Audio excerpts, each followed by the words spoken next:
Le sujet qui nous anime aujourd'hui, c'est la facilitation et le consulting. Petit moment d'émotion pour moi aujourd'hui, car je vais vous parler de moi, de mon parcours, de qui je suis, de comment j'en suis arrivée là, et j'espère que ça va pouvoir inspirer des personnes chez vous. Donc, qui je suis? J'ai 38 ans. Je suis une femme, j'habite dans la région parisienne. Et tout a commencé, je voulais vous raconter une histoire qui commence de loin. Tout a commencé peut-être quand j'avais 15 ans, au collège. C'est un moment marquant pour moi parce que les professeurs à cette époque-là pouvaient dire de moi que j'avais une grande sensibilité, on appellerait ça aujourd'hui peut-être l'intelligence émotionnelle, une forme d'intelligence émotionnelle. Je ne rentrais pas vraiment dans le cadre scolaire. Et pourtant, j'étais déléguée de classe chaque année. On arrivait même à m'élire sans que je me sois présentée. Et ça reste un moment important qui reste gravé pour moi. Dans le cadre de mon parcours professionnel, alors il s'est construit toujours autour d'opportunités, de différentes opportunités, de différentes rencontres que j'ai faites, des opportunités que j'ai su saisir, parfois avec une totale inconscience d'ailleurs, en prenant des responsabilités beaucoup trop jeunes, alors que je n'aurais peut-être pas dû. Et toutes ces rencontres et ces belles opportunités ont changé le cours de mon histoire. En 2006, vous calculerez, j'avais 21 ans. Je dirigeais un centre de loisirs pour les enfants. Donc, il y avait 300 enfants par jour, 25 animateurs sur 9 stations dans les Alpes. L'école européenne de l'aventure, c'est un beau souvenir. L'hiver, je travaillais dans le séminaire d'affaires pour une entreprise de tourisme. Et nous étions sur les Alpes à la montagne toujours, d'où je suis originaire. En 2012, je m'envolais pour le Maroc et pour créer une conciergerie de luxe à partir de rien.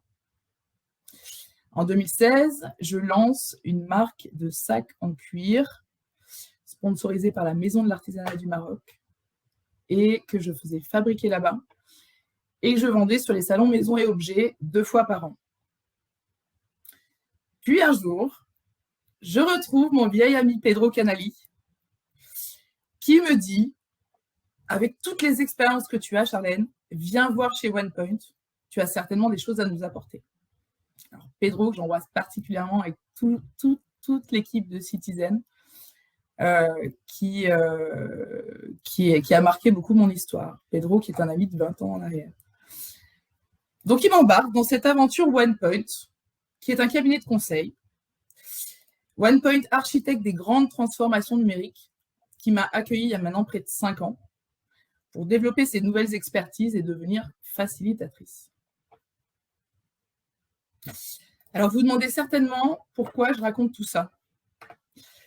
J'ai pas spécialement... c'est plutôt des moments difficiles quand je parle de moi et que je me mets en avant, mais pourtant, j'ai choisi cette première accroche aujourd'hui. Et vous allez tout de suite comprendre pourquoi. Alors, la diversité dans mon parcours, la diversité dans mes relations, c'est quelque chose qui a vraiment toujours guidé ma vie. Donc, je vais vous raconter une histoire même encore plus profonde parce que elle est née de souvenirs. Donc, pour commencer, ce qui est important pour moi, c'est que vous puissiez tous vous sentir confortablement installés, mais que vous puissiez garder les mains sur le clavier pour partager toutes vos questions, vos réactions, vos observations, vos félicitations, pourquoi pas, ou des encouragements aussi. Et ça fait du bien, ça fait toujours du bien. Je ne vais pas forcément répondre aux questions sur ce temps-là. Ça dépendra un peu du temps qui nous restera enfin. Par contre, je prendrai grand soin d'y répondre en asynchrone derrière pour garder contact avec toutes ces personnes formidables que nous sommes. Toc, toc, toc. Donc, OnePoint. Comme je vous le disais, OnePoint, c'est un cabinet de conseil. Il nourrit chaque jour ma curiosité. Un jour, on parle data, architecture IT, cloud, change, strat. dans le secteur du retail, de la banque, de l'industrie, de la santé, bien loin du secteur du tourisme auquel je pouvais appartenir il y a quelques années. Et je vous avoue qu'il y a tellement de fois que je ne comprends pas tout un tas de mots techniques et que j'assure des réunions sans comprendre un mot de ce qui se raconte. Et pourtant, voilà maintenant 5 ans que j'accompagne mes clients en transformation, donc vers de nouveaux modes de travail plus collaboratifs, plus créatifs, plus performants surtout. Et tout ça, j'ai cherché à comprendre pourquoi. Longtemps. Pourquoi ce métier de facilitatrice que je pratique aujourd'hui m'anime tellement? Alors, j'ai quelques pistes à vous partager. Je donne des formations régulièrement à mes clients, jamais les mêmes, pour apprendre, toujours apprendre. J'aime les gens, les rencontres, mais surtout, je crois que j'aime créer du lien entre les gens, leur trouver des points communs, les accompagner, les guider, mais sans jamais les juger. Petit hashtag sur les accords Toltec. Chacun fait avec ce qu'il est et fait avec ce qu'il sait et avec ce qu'on lui a donné. Je suis bien placée pour le savoir. Et puis, je repense à ma maman. L'éducation qu'elle m'a donnée, les valeurs qu'elle m'a transmises, ou en tout cas ce que j'en ai compris. Merci à toi, maman, qui doit être derrière ton écran aujourd'hui.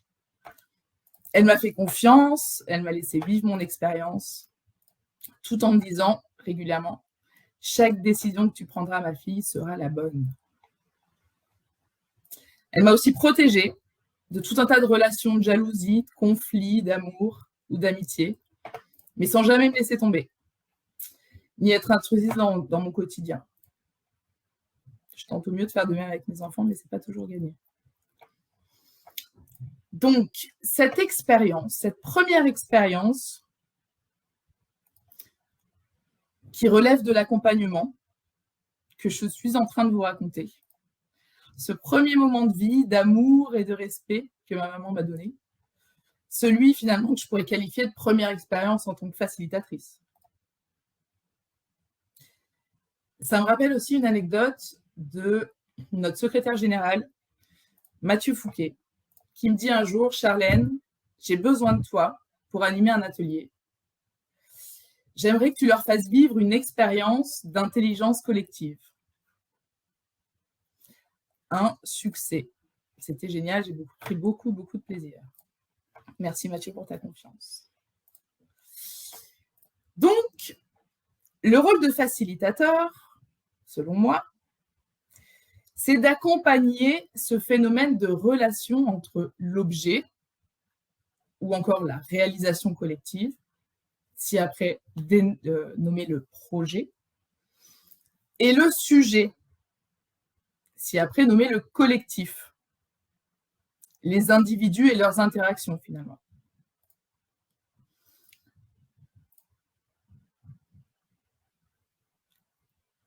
Il y a une autre personne qui a compté beaucoup, c'est ce Pedro Canali. Et toute l'équipe donc de Citizen qui disait « La réussite est un jeu collectif ». Je sais maintenant que je suis au bon endroit, finalement.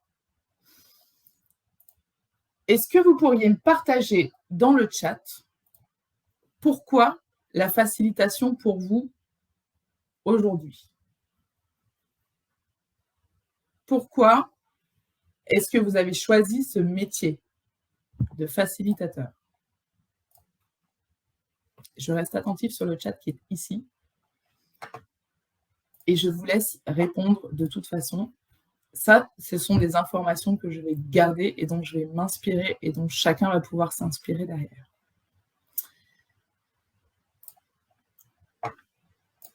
Me voilà arrivé à un point de bascule. Ce point de bascule ou ce moment où je dois raconter quelque chose d'intéressant. Vous vous demandez certainement encore où est-ce que je veux en venir avec mes histoires en parlant de moi. Alors l'inconnu, on sait bien ça, on connaît bien ça dans notre métier qui accompagne l'humain, justement. Je vais tenter au mieux de vous éclairer, mais de ma fenêtre. Je vais je vous parlais juste avant donc de l'objet, le projet, et le sujet, le collectif. Je le représente comme une dualité circulaire. L'un tire profit de l'autre. On tire profit du projet à réaliser, qui est en fait une nécessité collective, pour transformer le collectif et pour l'accompagner. Alors les deux cherchent à avancer ensemble en même temps, au même rythme, dans un même sens, mais surtout de façon progressive. Alors je vais vous expliquer.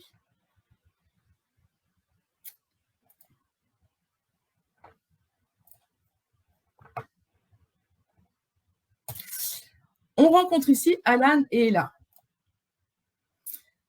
Alors, tous les grands projets de transformation numérique sont très souvent portés par les équipes informatiques, les équipes IT, mais aussi par les équipes métiers, le marketing, les RH, les finances. Et il s'agit de faire collaborer tout le monde ensemble, et c'est souvent pas évident. On ne parle pas toujours la même langue. On écrit des feuilles de route stratégiques, on définit les raisons d'être des entreprises, on invente de nouveaux produits ou services. On migre des parcs applicatifs vers le cloud. On met en place des plateformes numériques. On architecture de nouveaux outils. Tout ça dans un esprit toujours plus collaboratif et engageant en théorie. Alors, vous connaissez certainement le dicton « Seul on va plus vite, ensemble on va plus loin ». Mais la mise en pratique, c'est toujours pas si simple. Donc moi, facilitatrice, mon rôle est d'accompagner ce collectif et le phénomène de relation qui se déclenche dans le cadre de la collaboration de ce projet commun. Pour ce faire, je me suis formée à tout un tas de pratiques et de nouvelles approches. Le management 3.0, le coaching, l'agilité, la gamification, les jeux d'innovation, la ludopédagogie, le design, et j'en oublie, la sociodynamique, la process communication, des bijoux. Ça nourrit ma curiosité depuis le premier jour. Prenons l'exemple de l'écriture d'une feuille de route, parce que le projet dans tout ça, il doit avancer aussi. Par contre, moi, je n'y connais pas grand-chose. L'écriture d'une feuille de route, moi, en tant que facilitatrice, par exemple, je maîtrise la méthode pour créer les conditions et faire collaborer les personnes entre elles. Souvent inspirée d'ailleurs de l'état d'esprit agile, notamment, ou des pratiques de coaching. Je maîtrise également tout un tas d'outils pour atteindre cet objectif. Des jeux d'innovation, parfois que j'ai testé ou pensé ou échoué. Parce que ça m'est arrivé plusieurs fois aussi. J'adopte la bonne posture, tantôt rassurante, mais pas enfermante. Parfois directive, mais pas trop non plus. Par contre, la filière risque et contrôle interne d'une mutuelle de santé française soumise aux exigences de solvabilité 2, qui a une fonction réglementaire clé dans l'entreprise et qui doit justifier à la CPR de l'adéquation des diligences, blablabla, blablabla. Là, vous m'avez perdu. Je ne comprends plus. Alors, petit clin d'œil à Thomas Friès, que je vais encore citer tout à l'heure.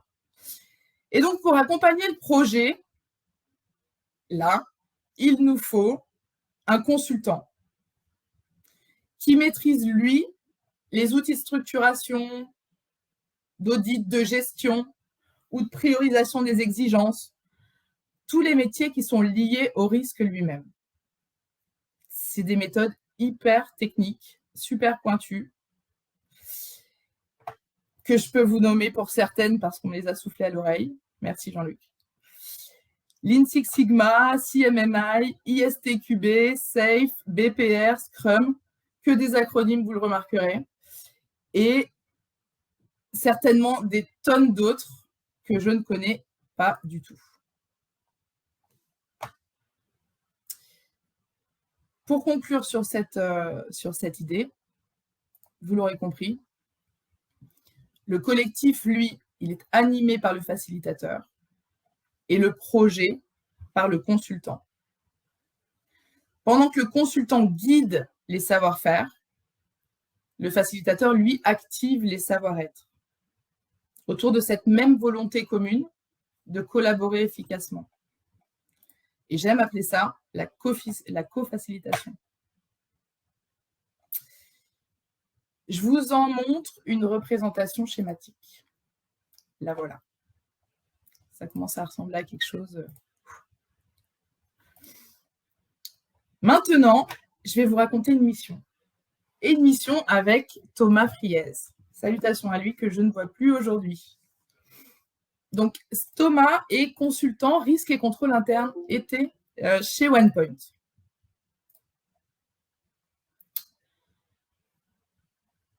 Un jour, il m'appelle pour me parler d'une nouvelle mission.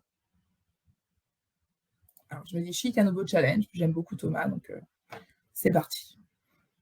L'enjeu était de construire une vision cible de la filière risque et contrôle interne de la fameuse mutuelle de santé française, en prenant en compte les forces et les contraintes existantes dans une optique de performance. La phase de cadrage, comme vous le savez, avec le commanditaire, elle est primordiale.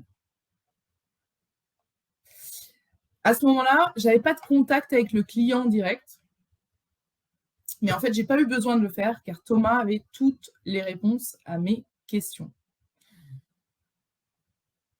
Je sais que vous en avez parlé ce matin dans le Salon Violet, des questions de cadrage, mais n'hésitez pas à partager dans le chat toutes vos questions puissantes de cadrage qui nous permettent de récolter les faits, le but, les causes, voilà, toutes ces questions qui vont nous permettre de construire une méthode pour atteindre cet objectif commun.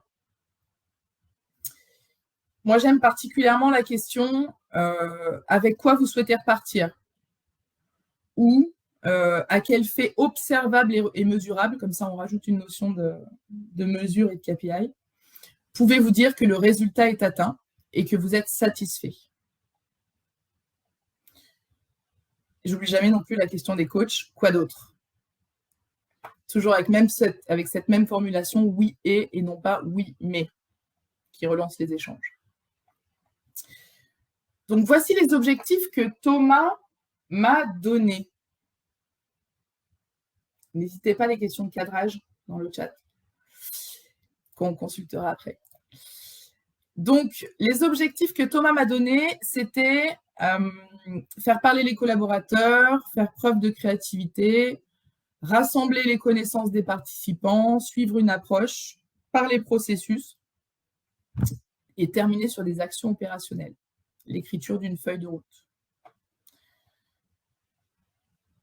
Est-ce que ça vous rappelle quelque chose? Qu'est-ce que vous auriez fait? Qu'est-ce que vous auriez proposé à Thomas comme méthode?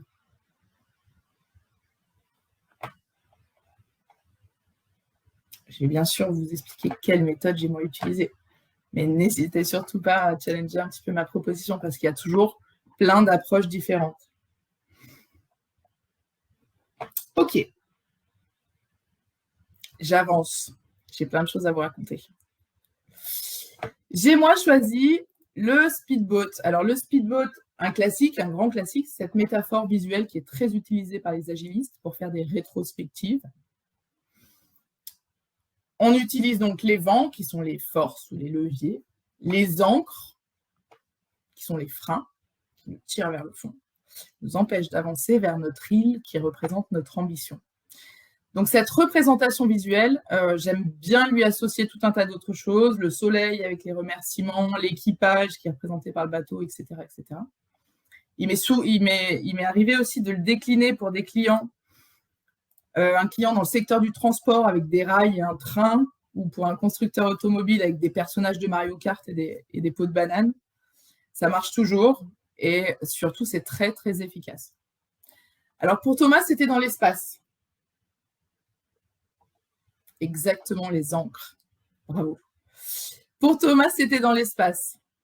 Alors, dans l'espace, moi, j'utilise une fusée, une planète, des astéroïdes qui viennent se dresser sur notre chemin pour nous empêcher d'avancer, et des lasers qui viennent détruire ces freins. Donc, nous voilà partis dans l'espace. On a utilisé Klaxoon pour faire collaborer 35 personnes à distance pendant 3h30. Alors, la consigne principale, c'était de ne pas ouvrir le micro, mais d'être dans la production, de produire. Alors, c'est difficile pour les bavards, mais par contre, c'est très efficace. Très, très efficace. Nous avons sur 3h30, avec des tas de pauses café, décliné les 10 processus. Donc là, vous n'en avez pas 10, mais il y en a 10 en tout, les 10 processus de la filière risque et contrôle interne. C'est les 10 sujets clés qu'il cherchait à repenser. Donc, vision, frein, levier, etc. À partir de là, on a listé les actions opérationnelles qu'on est venu ensuite prioriser dans une matrice impact effort. Puis, Thomas a repris la main sur la construction de la feuille de route. Il a apporté de la connaissance à ce moment-là pour venir requalifier un petit peu, réorganiser, pas requalifier, mais réorganiser les propositions, et lui-même apporter du savoir une nouvelle fois et faire des propositions de stratégie qui allaient derrière. Pendant l'atelier, Thomas avait ce rôle de participant et il a injecté du fond, du contenu sur les processus les uns après les autres. J'avais la main sur la méthode, lui, il était dans le fond.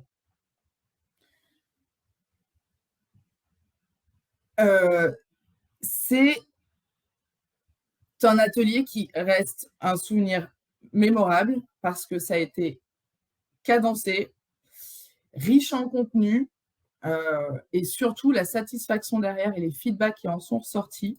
Les participants m'ont mis des post-it en me disant très belle interaction, alors qu'ils n'ont jamais parlé, ouvert le micro, etc. etc. C'était très puissant. Donc, comme je vous disais, Thomas s'est chargé de l'atterrissage de la feuille de route, mais aussi d'accompagner les équipes derrière dans la mise en mouvement opérationnelle de ces actions. Donc, en fait, dans mon schéma, que je vous reprojette ici, j'y ai rajouté justement ces 3 grandes étapes clés de cette expérience que nous avons créée ensemble. La phase de cadrage, le temps collectif et la mise en mouvement. Dans ces 3 grandes étapes, Thomas et moi, on a su faire preuve de complémentarité à chaque instant. Tout ça dans ce même objectif commun de réaliser un projet et de transformer un collectif, de les faire collaborer ensemble. Lui était plutôt sur le fond et moi sur la forme. Je n'y serais pas arrivée sans lui et lui n'y serait pas arrivé sans moi. C'est beau, non?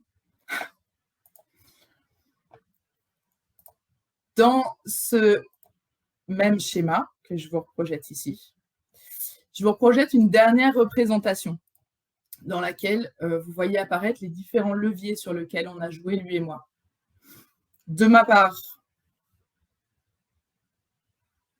j'ai installé ce cadre méthodologique, j'ai cultivé cette dynamique relationnelle, j'ai ancré les émotions et mobilisé l'énergie, et j'ai créé du lien et stimulé les interactions. C'est vraiment sur le collectif que j'interviens. Lui, il a positionné les enjeux et les attentes, consolidé et structuré les propositions, évalué et prioriser les résultats et planifier la mise en œuvre.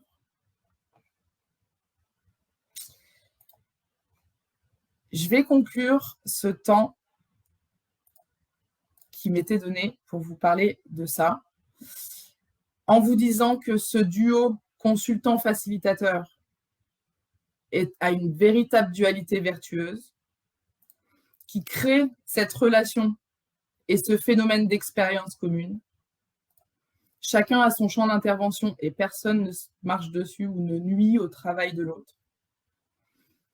J'espère, par cette présentation, en tout cas, vous avoir démontré à quel point le métier de facilitateur est un métier exigeant et qui crée de l'ingénierie sociale et qu'il est indispensable pour accompagner l'humain dans les transformations. Et j'arrive à la fin.